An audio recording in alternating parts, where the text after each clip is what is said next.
Hello, my name is Miguel Ascencio, and this is Amelia Boyd. We are certified child passenger safety technicians. Welcome to our Lunch and Learn. We'll be talking about child car seat basics. So today we will be reviewing basics of vehicle passenger safety, basics of car seat installation, and how to secure children in a car seat. Some commonly seen mistakes. We will also be doing a little activity, and then we will go over some additional resources. So why use a car seat? So car seats keep children in the car and restrained. They help protect the head, neck, and spine of the child. They also help spread crash forces over large parts of the body. And then they also put children at the shoulders and hips, which are the shortest parts of the body. So we'll be going over some Oregon laws. So the first one is the child safety seat law. So this law requires children to be restrained in a safety seat until they're 40 pounds or until they reach the upper weight limit of their car seat. And also part of this law, it says that children must be rear-facing until they're 2 years of age. And then the booster seat law states that children of 40 pounds or greater than 40 pounds or those who have reached the upper weight limit on their forward-facing seat must use a child seat with a harness or a booster seat until they reach 4'9", or until they reach the age of 8 and the seat belt fits correctly. But the best practice is to keep your children riding in the rear seating until they reach the age of 12. And then there's no specific law that prohibits children from riding in the front seat in Oregon. However, rear-facing seats can't be placed in a front seat with an active airbag. Okay, so we're going to go over parts of a car seat. We do have a car seat here if you want to take a look, but for the sake of the video, we're just going to use the board. So these are our harness slots. You can use those to move up and down based on your child's height and weight. We have the harness straps. We have the chest clip, the buckle, and the harness adjuster button and strap. We have the tether straps in the back. That's the back of the car seat. Lower anchor attachments as well. Oh. Here are the types and stages of car seats. We have rear-facing. Rear-facing is usually from 1 to 3 years. Forward-facing, it can start at 2, from 7, booster, and then seat belt. But it is important that you read your car seat manual for the information on when you can turn your car seat or when you should keep your car seat rear-facing or when you can move over to a booster seat and a seat belt. It's very important that you read the manual for that kind of information. If you don't have the manual, you can look up on the website. Usually all car seats have a sticker on the side, and it'll give you information about rear-facing, forward-facing, if it is a convertible car seat.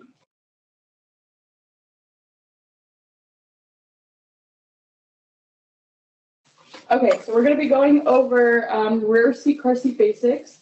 So the first thing you want to do is you want to place your child in the car seat, and you want to make sure they are sitting as far back in the seat as possible. And then you'll also want to, once you place them in the seat, you'll want to check for if the harness is in the correct harness slot, which are these slots back here. So this one is correct. And so when a child is rear facing, you want the harness, you want to be at the harness slot that is at or below the child's shoulders. And then you'll also want to check if the buckle is in the correct slot. So there's a couple slots down here. So this one is in the slot closest to the child. And then you'll also want to check these regularly as your child grows, because then you might have to adjust what slot it is in. And then you want to strap your child in.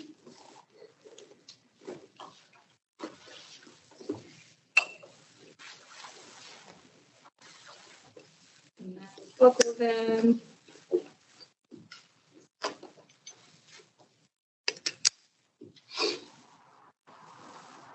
And then you want to make sure the harnesses are not twisted.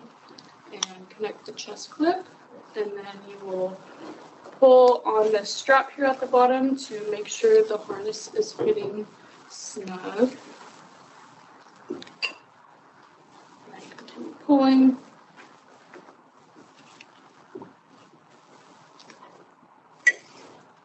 And then once you're finished pulling and there's no extra webbing up here at the top, so you'll want to pinch at your child's shoulders, and if you get any extra webbing in between your fingers, then that means you should probably pull on this strap tighter.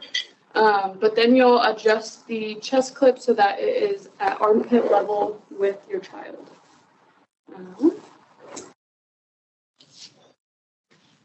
So this is just a slide that is showing how a rear-facing seat and how a child should fit inside a rear-facing seat.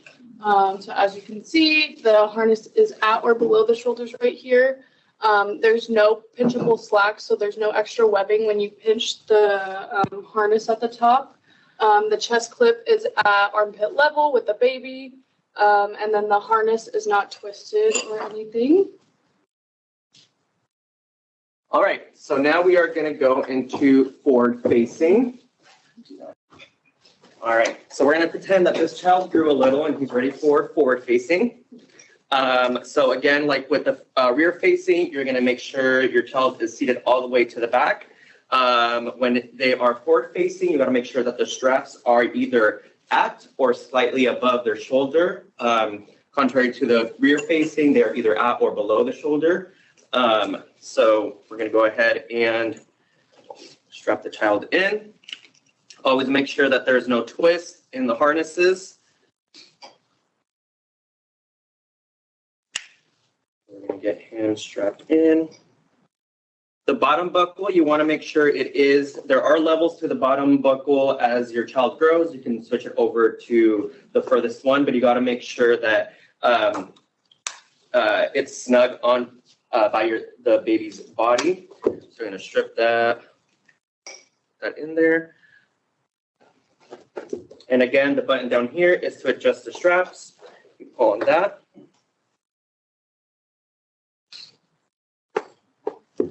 Pull it back.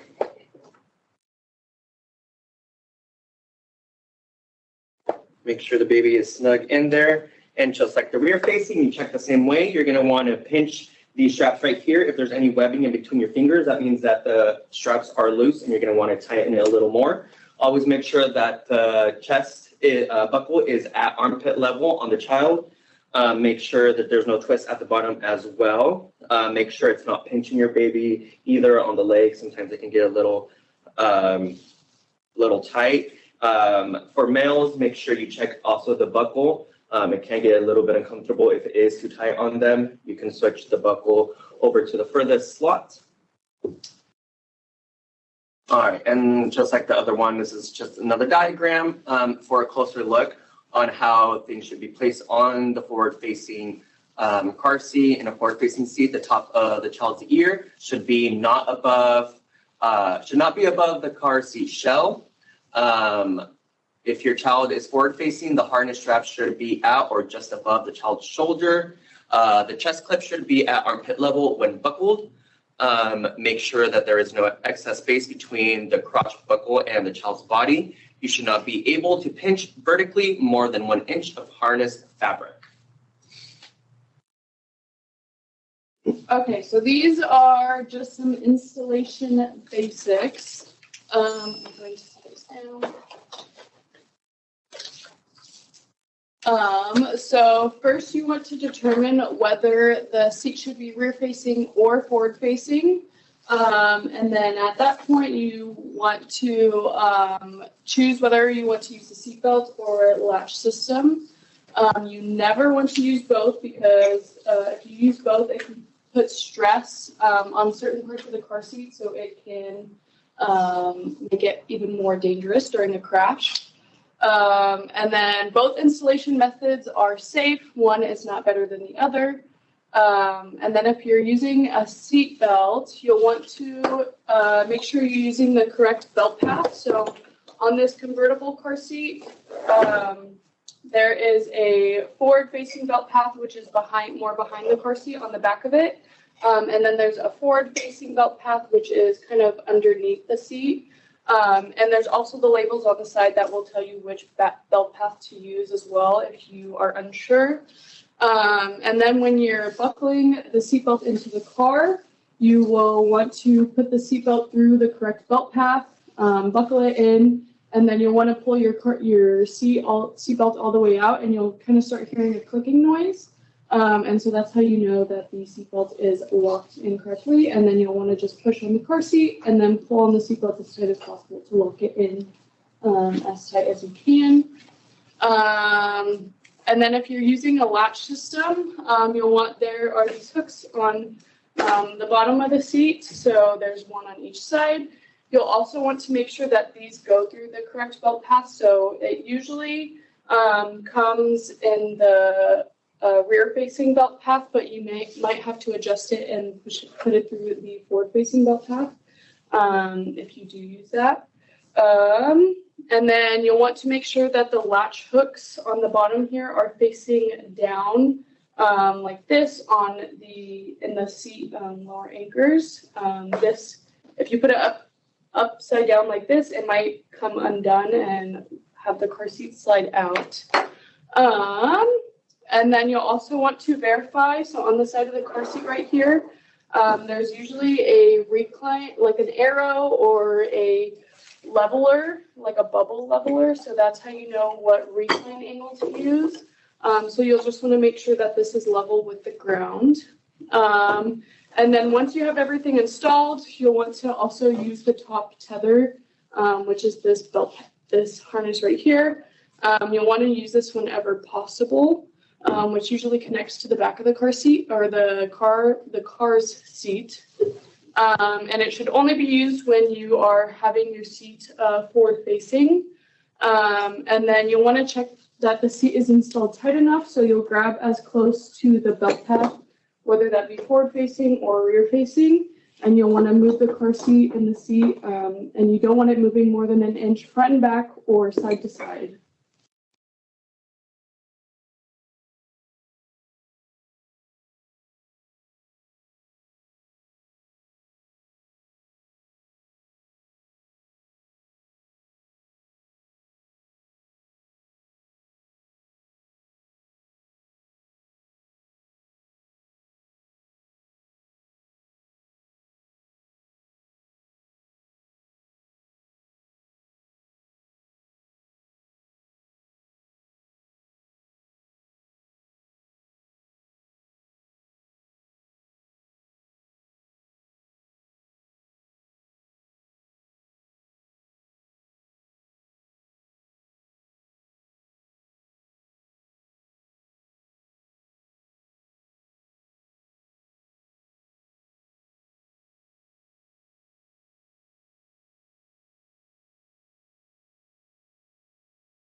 So it's now time for your child to move to a booster seat.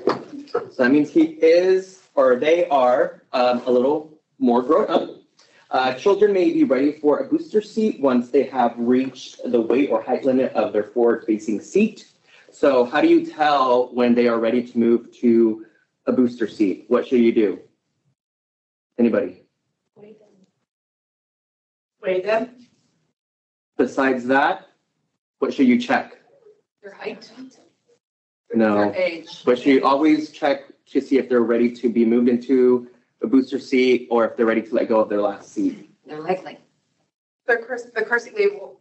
There we go. Either the label or the manual. You always want to check to see, because like I said, different car seats have different weight limits depending on the seat. Never rely on something you find on the internet. Make sure it's the manual and it comes from the manufacturer. Booster seats should be used with lap and shoulder seat belts only. So booster seats don't come with harnesses or anything like that. So they just should be used with the seat belt that the car comes with. Booster seats help to raise children up so the vehicle seat belt fits properly on the child. The shoulder belt should fit comfortably across child's shoulder, not rubbing neck or underneath child's arm. So when you place the seatbelt, there are little pathways here to insert the seatbelt. So it should sit like how they sit on us when we sit in a car seat. It should sit against your shoulder, not right here on the neck or hitting their cheek. And it should be hitting their hip bone, not on their belly.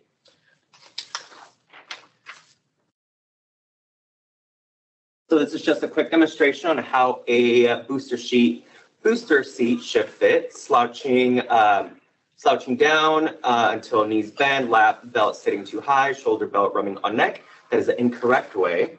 The correct way is knees bending comfortably, lap belt on hip area, shoulder belt crossing mid-shoulder. All right. When to move to a vehicle seat belt? By Amelia. So you should not move your child to a vehicle seatbelt until you can answer yes to all these questions. And until then, they should be staying in a booster seat. So the first question is, can the child sit all the way back against the vehicle seat? Next question is, do the child's knees bend comfortably at the edge of the seat? Does the shoulder belt sit flush against the child and cross the shoulder between the neck and the arm? Is the lap belt as low as possible, touching the thighs or hips and not across their abdomen? And can the child stay comfortably sitting like this for the whole trip? All right, and some rules of thumb. Check labels on car seats like we have been stressing. Make sure you read your manual or read the labels on the car seat. Make sure you are reading the manufacturing date and the expiration date because car seats do expire. So make sure you check those regularly.